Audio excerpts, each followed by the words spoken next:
Hi guys, so in last video we saw object dot assign and we saw like we can how we can use multiple objects to create one object, right?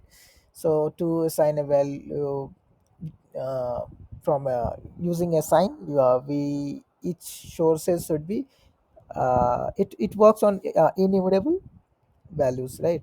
So now in create we'll see object dot create, right? Object dot create.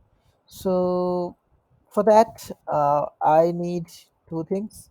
So I need two objects. So let's say I just want for the naming purpose I am just creating two objects here.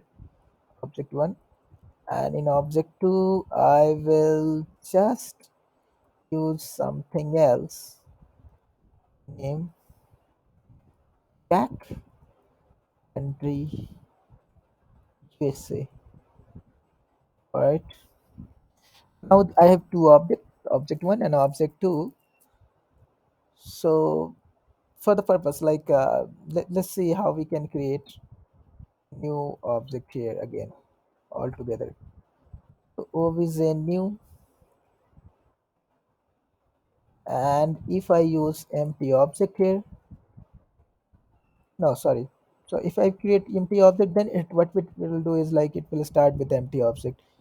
So how object create is dot create is different from assign. So assign will use all the objects and create one object, right?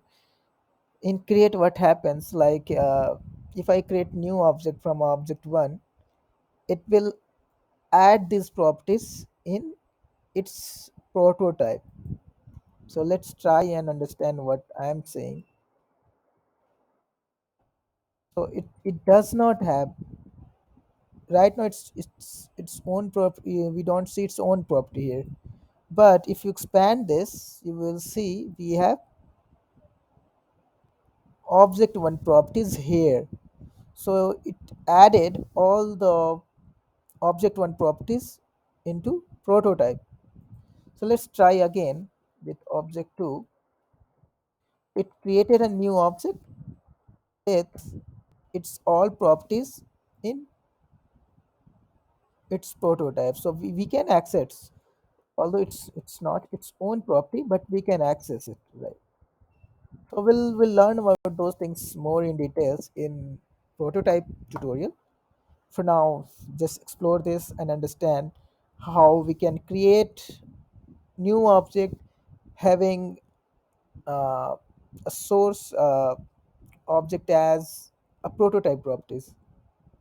So thank you for watching. Have a nice day.